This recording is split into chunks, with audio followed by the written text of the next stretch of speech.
Congo France. Biso na bango, bango na biso na bango. Ekara molai.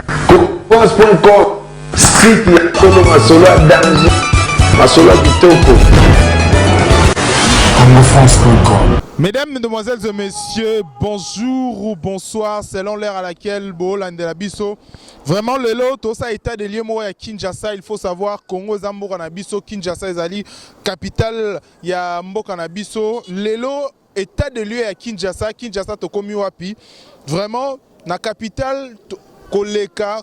Moro solo tozo kana Kinshasa, je me demande qu'est-ce qui se passe à Kinshasa actuellement parce que la population est vraiment na état moro ya pasi parce que ezara masasi mutoro bomate ezara nzala mutoro bomate ezara biloko mususu rokyo bomate kozanga rokyo bomate ezape excusez ezape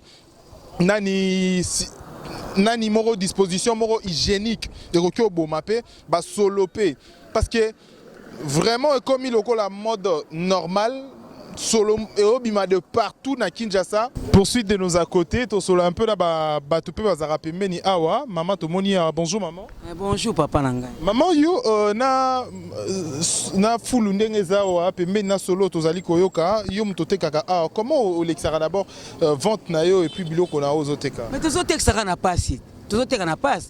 Pour ça qui to vivre ndenge to na ba. Solo c'est olembi. Ba pesi ba rapport et pas yemoko vie.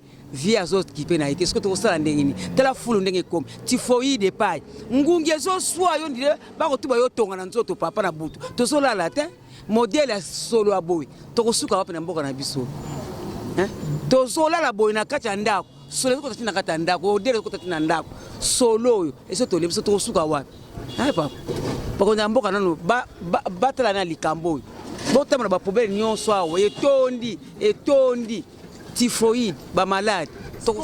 Est-ce que va évacuer quand même des soroti qui foulou après un temps va évacuer? Comment ça se passe en fait? Micro bazoya li sous-souté. Talinge tondi ozo mona. Hey, ba 2 semaines te. Comme un mois ngo ba 2 mois ngo tozoke. Talinge foulou nge tondi yo moko talaka.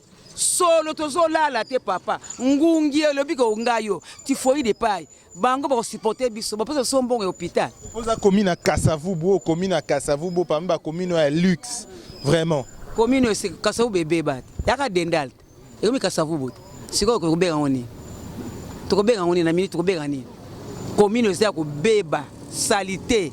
Ba malade toni papa montre bezate. Merci, Eza vraiment écœurant, to solo là, to recueillir un peu de propos. De l'autre côté, moyen to zapémer Neza vraiment t'es pour vraiment moi mon boulot quoi. En plus principal ça marche pas. Nous allons avancer tout solo un peu tout ça état des lieux à Kinshasa et puis Makambozo les gars actuellement na Kin. CongoFrance.com.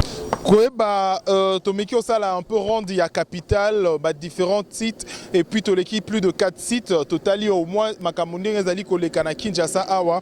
C'est pas mal. Et ça m'a bête que Luka ko penser que ça là bas point oyo ba full to ba poubelle et que ça la boye. Mais le problème est ça entretien il y a place wana entretien il y a endroit où ba full les vanda parce que ba fullu mususu et vanda ba fullu serait vendu saleté après un temps et créer yango microbe moro pathogène et puis ba microbe wana yango ko créer même ba épidémie mususu ko bota par rapport il y a ba déchets ba saleté boy et puis ezali risque makasi pour la population oyo population ezali chaque jour pemeni nango et que bana miké baza pemeni les enfants surtout le nouveau-né, baza très faible, baza sensible, na ba microbe moro ya bongo et puis de microbes koko affecté vie na bango aussi surtout santé na bango et d'un côté aussi il faut voir comment kolandela ba suivi à bateau o ba sala musala oyo ceux qui so ba tie bateau il faut mutu moko on n'a pas contrôler bango quand même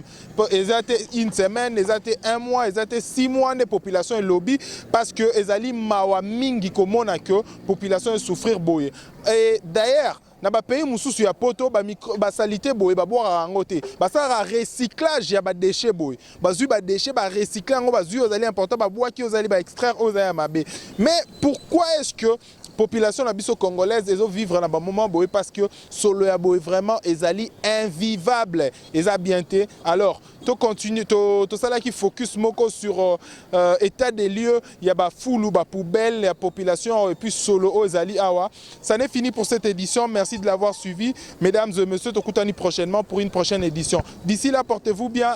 Merci à mon boss Josué Didi Dipumba, à Mouna l'artiste pour la prise de vie et à tout le Congolais au Orlando Bisso sur 3W Congo France, le meilleur canal d'Europe. Au revoir. Congo France.